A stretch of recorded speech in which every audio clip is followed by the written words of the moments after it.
A mais ouvida da cidade, agora com a nossa convidada, a nossa entrevistada, nós vamos falar sobre luto, e você pode acompanhar também pelo nosso Instagram, é o @DilPinheiroReal. A gente vai conversar com a Viviana Rosa. Boa tarde, Viviana. Boa tarde a todos que estão escutando. Obrigada de novo pelo convite, é uma alegria estar aqui com vocês. A alegria é toda nossa, né? E foi muito legal o nosso primeiro bate-papo, e foi um feedback muito positivo, e por isso o convite de novo, e prontamente a Viviana atendeu, e vamos bater um papo, falar sobre luto. Que diacho que é Isso. luto? Por favor, Viviana. Luto é uma palavra que a gente está tendo que encarar, né, de alguma forma muito presente agora por tudo que a gente tem vivido com essa pandemia. E o luto, né, de uma forma muito simples, nada mais é do que superar perdas. É um conjunto de ações psíquicas que a gente precisa ter para integrar simbolicamente, né, no nosso interior aquilo que foi perdido, a pessoa que foi perdida. Então é todo um processo de elaboração de perdas, que se não for vivido, né, de uma forma adequada, pode ter complicações importantes aí. Por isso que, diante de tantas perdas que a gente teve com o Covid, com tudo que está acontecendo, esse tema é super importante e atual. Entendi. E não é só perdas de pessoas, né? Não é só perdas de pessoas. Imagina que a gente tem que fazer um processo de luto para qualquer tipo de perda. E a gente não pode mensurar, né, que perda é mais importante. Às vezes a perda de um trabalho pode acabar com a vida de uma pessoa se não houver um luto bem vivido. Então a gente pode ter perdas de gestação, perda de animal de estimação, perda de familiares, perda de uma casa, enfim. Então todo tipo de perda entra num processo de luto. Relacionamentos desfeitos também, um divórcio, por exemplo, um término de namoro. Também é uma perda. Imagina que você tinha todo o seu investimento emocional numa pessoa, com o fim desse relacionamento, você precisa retirar esse investimento e se abrir a novas possibilidades de amar, a novas relações, a uma nova forma de caminhar. E se você não fizer esse processo de luto, você pode ficar permanentemente vinculado àquela pessoa e não conseguir viver, não conseguir dar continuidade à sua vida. Então, qualquer tipo de perda, a gente tem que elaborar e tem que fazer esse processo de enlutamento. Interessante, né? Tem muita gente que termina um relacionamento assim e fica, de uma certa forma, de longe, pegando notícias do outro, né? Do ex, assim. E isso é uma forma ruim de viver ou não viver o luto, né? Isso a gente pode perceber que passa, a gente estaria aí na primeira fase do luto, em que a pessoa não pôde fazer a realização dessa perda. O que é a realização da perda? É reconhecer que de fato essa perda aconteceu, ser impactada por essa perda. Então ela tenta, por alguns artifícios e por algumas manobras, manter vivo aquilo que foi perdido. Então, é diferente de uma identificação com objeto perdido. Por exemplo, Freud falava muito, né, de um menino que perdeu o gato dele morreu, e esse menino começou a andar por baixo da mesa imitando o gato, como se ele tivesse incorporado o gato na sua vida. Um exemplo, né, paralelo que a gente pode dar isso é uma pessoa que perde um emprego e continua acordando todo dia de manhã e saindo para trabalhar naquele emprego que ela perdeu. Ou a pessoa que perde a mãe e liga para essa mãe todo dia. Ou o caso que você falou, né, da perda de um relacionamento, o término de um relacionamento, e a pessoa fica indo atrás porque não pôde realizar aquela perda, porque não pôde sofrer o impacto e reconhecer aquela perda. Então a gente estaria aí nesse primeiro estágio do luto. Entendi. E o bom, assim, né, só para dar uma exemplificada para quem está nos acompanhando, essas fases do luto que nós vamos entrar agora, era para todo tipo de perda, né, perda de algo, de alguém, toda essa fase. Porque eu me lembro de uma vez, fazendo uma visita pastoral num cemitério, uma senhora que me chamou muita atenção, porque ela beijava o túmulo, e ela conversava, e ela saía, e ia, enquanto ela estava saindo do cemitério, enquanto ela conseguia enxergar o túmulo, ela mandava beijo, jogava beijo e tal. Faz parte do processo também. Sim, imagina que ela precisa. É muito interessante, né? Porque pode ser que, por meio desse comportamento, ela esteja fazendo um processo de reconhecer essa perda. Isso vira mais concreto para ela. Então, quando ela vai no cemitério e ela visualiza, né, que existe um túmulo, que realmente houve um enterro ali, ela pode estar elaborando e pode estar deixando de forma mais concreta essa perda que aconteceu. E é importante a gente entender que não são perdas só concretas e materiais, mas tem uma perda simbólica, né? Então, imagina que uma mãe que está grávida e sofreu, sei lá, um aborto espontâneo, teve uma perda desse bebê. É muito perigoso quando uma mãe, sem viver esse processo de luto, já quer substituir essa perda por uma nova gravidez. Por quê? Porque esse bebê existiu, é um bebê único. Aquele bebê representa todo um sonho de maternidade para aquela mãe, existia muitos afetos envolvidos, então isso precisa ser elaborado. Porque em algum momento, se não for elaborado, pode voltar à tona como um luto não vivido e pode trazer consequências. Então não é simplesmente substituir o bebê. Então, o meu cachorro morreu, eu vou e compro outro cachorro. Precisa ser elaborado a perda simbólica daquela situação específica. Entendi. Então vamos avançar no nosso bate-papo. Essas fases do luto, quantas fases são? A gente caminhando assim, bem gradativamente para ficar mais fácil da compreensão, por favor. Então, a gente pode falar, pela psicanálise, a gente pode falar de 5 fases do luto, né? Eu comentei a primeira, que é a realização da perda. Logo depois vem algo que a gente chama de identificação alternante. Então, o que que é? É uma alternância entre 2 afetos, né? O primeiro afeto seria a culpa e o segundo seria ódio. Então, na culpa, o que que acontece? Imagina que eu perdi uma pessoa querida e eu começo a me culpar pensando, se eu tivesse amado mais, essa pessoa não teria morrido. Ou se eu tivesse me cuidado melhor, eu não teria perdido o meu bebê da gestação. Ou se eu tivesse trabalhado direito, ou me esforçado mais, eu não teria perdido o meu emprego. Então isso gera uma autopenalização, uma autopunição, porque eu começo a trabalhar um sentimento de culpa. Isso pode ser alternado, pode ser culpa, pode ser ódio, e o ódio entraria num sentido um pouco contrário de eu sentir ódio daquilo que eu perdi. Então eu posso falar, se meu marido me amasse de verdade, ele teria lutado mais e não teria se entregado e poderia ter sobrevivido.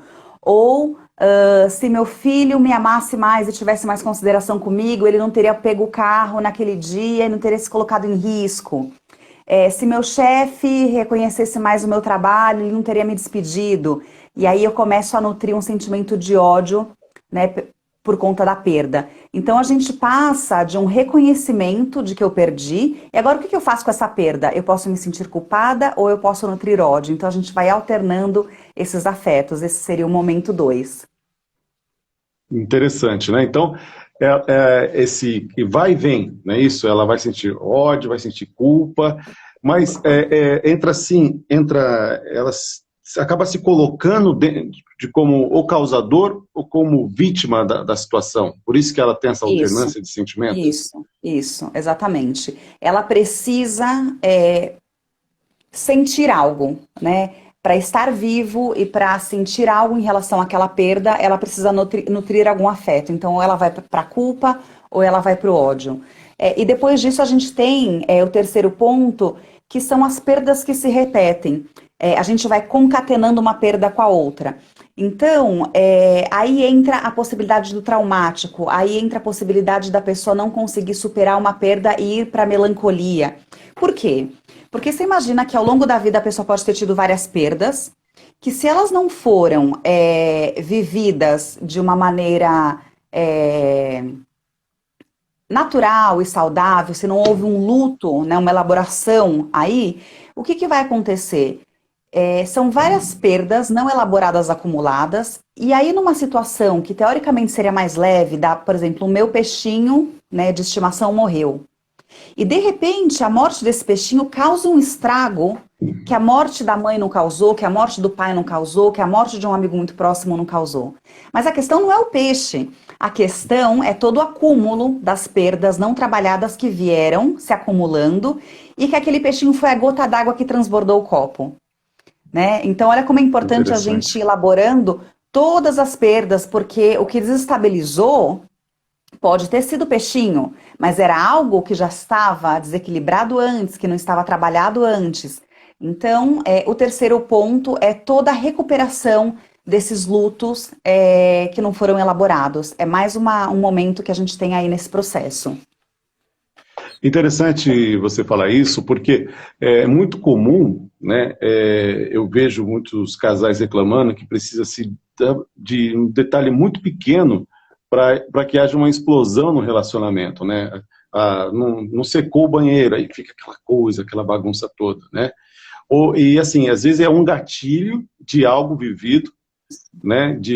Um gatilho de algo vivido que ela não conseguiu, não elaborou muito bem, e quando chega aquela situação específica, eu dei o exemplo do secar o banheiro, mas pode ser qualquer coisa, né, na vida do casal, a pessoa explode, explode, não sabe porque explodiu, fica chateado porque explodiu e continua tentando justificar porque explodiu. Mais ou menos assim, serve de gatilho. Isso, exatamente. Você falou de secar o banheiro, mas a gente tem aquele exemplo muito caricatural da toalha molhada na cama, né? O Sim, fato sim, eu não é a pensei toalha nisso, mas molhada. aqui você... Para ser diferente, para ser criativo, ótimo. É, A questão não é a toalha molhada, né? A toalha molhada é muito concreto. A questão é o que aquela toalha molhada representa e o que o acúmulo de muitas toalhas molhadas representam. Então, a mulher pode ver aquilo como uma falta de cuidado, como eu cuidei tanto da casa e meu marido não me enxerga. Então, na questão não é, de fato, a toalha molhada, é subjetivamente o que aquilo representa na vida da pessoa. É como isso atravessa a pessoa e pode ser algo devastador, se não for bem pensado e bem vivido. E e aí a gente explode, né? Explode, não é isso? Exatamente. Então você imagina que esse acúmulo de perdas que não foram bem vividas, com uma toalha molhada ou com um peixinho, né, que morreu no aquário, pode ser a gota d'água para que tudo venha à tona. E aí a gente vai para o quarto momento do processo de luto, que é quando você autoriza o outro a te deixar. É quando você diz, você pode ir, né? Eu posso te perder. E como isso é libertador, como isso é saudável, você precisa de fato dar um passo a mais para conseguir falar isso. Porque a gente tem uma tendência a querer guardar para nós, segurar para nós, né? A ser propriedade nossa. Como é que eu vou deixar um filho ir? Como é que eu vou deixar um marido ir? Como é que eu vou deixar um emprego ir? Então, você poder falar, eu permito que você vai, né? E essa perda ser um efeito alegre, né? Porque segurar me causa danos, segurar me causa dor, isso é algo muito positivo. Então, ao mesmo tempo que eu deixo ir, eu tenho que me permitir perder. Né? E quando eu me permito perder, eu estou fazendo um processo de elaboração. Porque são duas coisas aí, parece que a gente está falando da mesma coisa, mas ao mesmo tempo que eu tenho que deixar ir, eu tenho que me permitir perder. Então, essa autorização seria o quarto ponto. Praticamente, é quase simbiótico, né? Na medida que eu consigo o outro vai sendo construído também, mais ou menos isso, né? Se permitir Isso. perder e deixar ir. Isso, Porque é porque muito quando. comum. Pode Oi, falar, pode pode falar. falar. Quando eu Eu falei, pode perco falar primeiro. Quando eu perco o outro, não é só perder o outro, eu perco o que o outro causava em mim.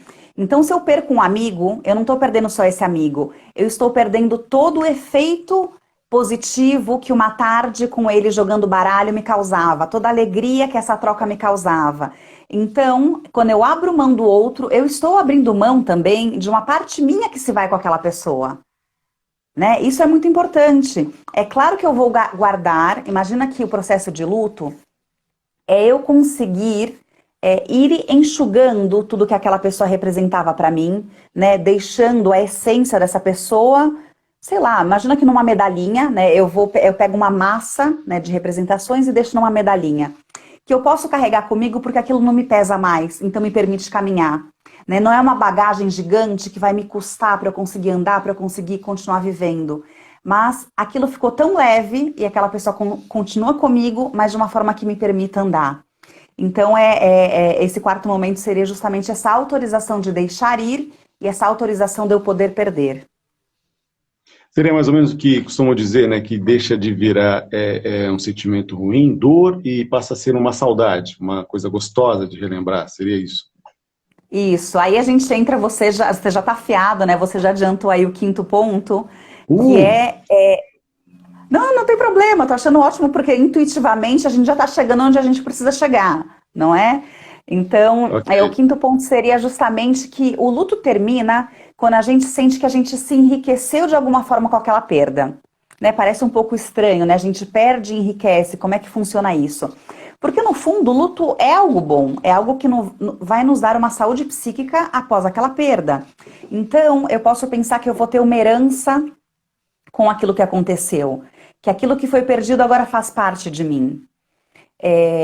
Que é diferente de quando eu perco algo e aquilo está tão vivo em mim que eu não consigo avançar. Então eu me identifico a tal ponto com aquele objeto, com aquela pessoa, com aquela situação perdida, que aquilo vive dentro de mim, mas como aquilo está morto, eu mesmo viro um morto-vivo, né? É diferente.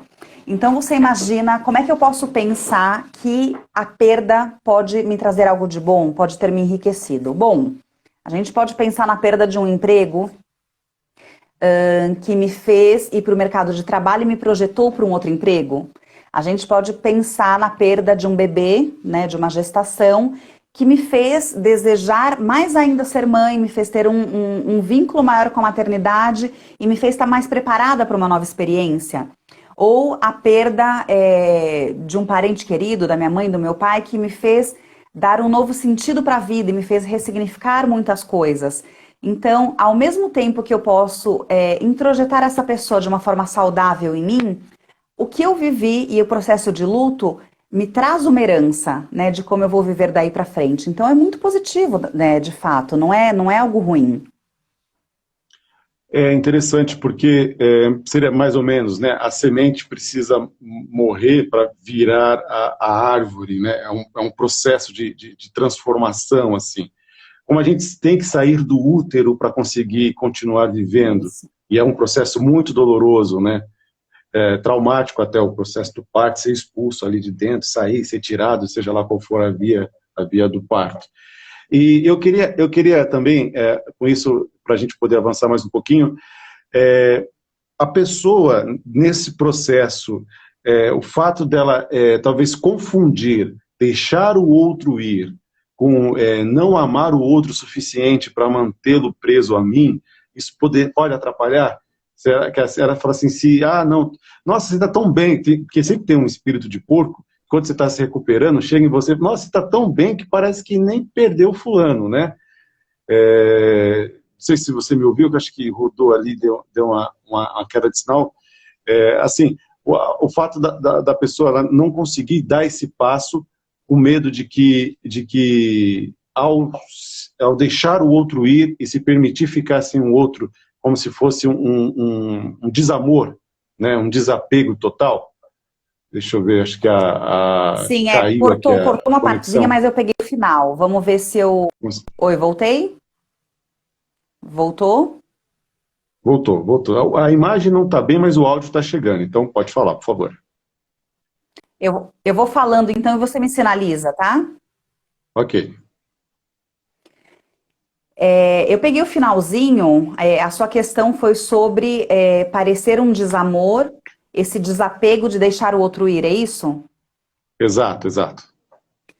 Olha, eu gosto de pensar que a pessoa que se foi gostaria de me ver bem, né? Não gostaria de me ver sofrendo e deixando de viver a minha vida por uma perda que aconteceu.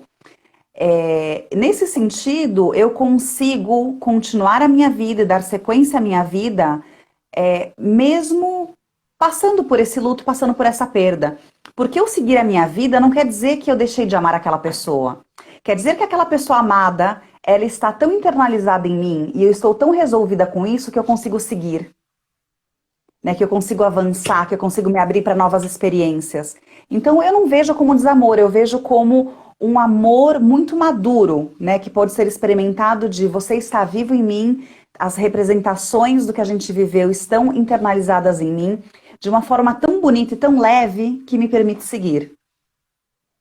Nossa, isso é muito bonito, muito profundo, né? Olha, é muito legal, porque é justamente isso, aquele amor gratuito, né? Olha, de amar, de de carregar você em mim, as suas contribuições estão comigo, a sua história, a sua essência eu carrego comigo, porém, eu preciso deixá-lo ir, seguir sua vida, ou, sei lá, da crença de cada um que acontece depois, mas você precisa seguir e eu preciso continuar aqui para continuar o nosso legado ou começar um novo capítulo, até mesmo um outro livro, né? Seria isso. E uma parte dessa pessoa, né, eu posso dar um exemplo, por exemplo, da minha avó. Minha avó não está mais aqui, mas tudo que ela viveu conosco, né, tudo que ela foi, está vivo em nós, está vivo em mim, na minha mãe, na minha irmã. Então a gente carrega uma parte dela, né, toda a educação que ela deu para a família, todo o convívio. Então, de fato, ela pode estar em outro lugar, mas ela está viva também a partir da descendência dela. A gente continua uma história, isso é bem profundo. Eu falo legal assim porque abre um leque, assim, a gente consegue expandir o nosso pensamento e, por consequência, o nosso sentimento diante do tema. Por isso que é muito importante trazer essas pautas assim, para que, ainda mais na situação que a gente está vivendo, para que a pessoa consiga se amparar, encontrar alegria diante das circunstâncias. E agora, na pandemia, né? Como eu falei lá no começo, antes da gente entrar no ar, de uma amiga que falou assim, da sensação de impotência diante das circunstâncias, né? Como lidar com isso, como a gente viver cada perda, né, dentro dessa pandemia, que está cada vez mais, a gente conhece pessoas que acabam perdendo a vida diante do coronavírus, né? A pandemia não trouxe só perdas de vidas, né, que são muito importantes, mas trouxe uma perda de vitalidade, inclusive nas pessoas vivas. As pessoas estão tão preocupadas, né, tão emocionalmente abatidas, que houve uma perda, né, de vida, de movimentação, houve a perda de muitos empregos, né, muitas empresas de tantos anos que fecharam, funcionários que foram demitidos, separações, a gente teve um número muito grande de divórcios, né, nesse período. A gente teve a perda de escolas fechadas, então crianças que deixaram de socializar, que não puderam mais ter essa troca social. A escola é algo tão importante na vida de uma criança, que uma escola fechada é um luto muito grande, as crianças tiveram que passar por muitas coisas. Então a gente tem que ter muita empatia, a gente tem que ter muita paciência nesse momento, porque estamos todos enlutados. Todo mundo vive o seu próprio luto, todo mundo vive as suas próprias batalhas. Então, a gente olhar com acolhimento, com cuidado, com respeito para o outro, né, e poder receber isso do outro é o que a gente precisa agora. Porque imagina que um luto não vivido, né, de uma forma adequada, ele pode evoluir para uma melancolia. É a pessoa que não pôde deixar, né, não pôde tirar o investimento afetivo daquela pessoa para continuar a sua vida e carrega essa pessoa dentro de si, e em vez de integrar essa pessoa como algo positivo, a sombra, né, dessa pessoa perdida vive, né, recai sobre a pessoa. Então é como se fosse uma morta-viva. A outra possibilidade é o que a gente chama de mania, né, que é um para aí da melancolia. Então a pessoa vive momentos melancólicos, de repente vem uma força que faz ela ir para várias baladas, comprar um monte de coisa, então fica um comportamento um pouco maníaco, que também é patológico. Então a gente precisa cuidar muito, né? Se eu percebo que eu tenho uma pessoa enlutada do meu lado, eu poder oferecer o meu apoio, o meu acolhimento, não julgar, porque o processo de luto, como o próprio nome diz, é um processo. A gente pode ter até uns 2 anos aí de um luto que a gente pode considerar saudável, né? Para não virar patológico. Então tem pessoas que conseguem elaborar de uma forma mais rápida, tem pessoas que têm paciência e alimento. Voltou? Só um instantinho, Viviana, desculpa. A gente tem um delay e que a conexão pela internet às vezes cai um pouquinho. Agora tinha para as 4, deixa eu ver se já voltou aqui. Você me ouve bem, Viviana? Estou ouvindo, estou ouvindo. Então, conclua, por favor, continua o seu raciocínio. Deixa eu ver. Eu não sei até que parte vocês pegaram. Pode continuar, por favor. Eu não sei até que parte vocês pegaram, mas eu estava falando que o luto não vivido adequadamente, ele pode ter 2 frutos aí, ou a melancolia, ou a mania. E a mania são aqueles comportamentos típicos de uma pessoa que resolve para todas as baladas, que resolve começar a beber, né, que resolve comprar muitas coisas, então ele tem comportamentos muito excessivos, né, justamente para lidar com coisas que não foram bem trabalhadas. Entendi, entendi. Muito, muito bem. Chegamos aqui ao finalzinho do nosso bate-papo. Foi ótimo tê-la conosco mais uma vez. Viviana Rosa, psicanalista. Ela é psicanalista, deixa eu pegar aqui os serviços dela, de criança, adolescentes e adultos. Ela ajuda mãe e filhos com seus sofrimentos psíquicos. E ela é idealizadora do programa Mãe no Divã. Dá para falar um pouquinho para a gente sobre esse Mãe no Divã e fala do seu perfil para que as pessoas possam te acompanhar? Eu uso as redes sociais para ajudar, né, mães e filhos, as questões psíquicas, então eu foco bem para esse público. E o Mãe no Divã é um projeto onde toda quinta-feira da noite a gente coloca um episódio de uma mãe que traz seus conflitos e tem uma intervenção minha com uma profissional que vai acompanhá-la nesses conflitos. Então, quem tiver interesse nesse conteúdo, eu uso essas redes para fazer esse trabalho também. No Instagram, @viviana.rosa.psicanalista. É isso? Isso mesmo. Muito bem, Viviana. Muito obrigado mais uma vez, tá? Eu agradeço de coração sua contribuição aqui para a nossa audiência, tanto para os ouvintes aqui do 91,1, quanto para quem acompanha pelo Instagram. E quero desejar para você tudo de bom, tudo de belo, e que possamos nos encontrar para conversarmos um pouco mais outras vezes, tá bom?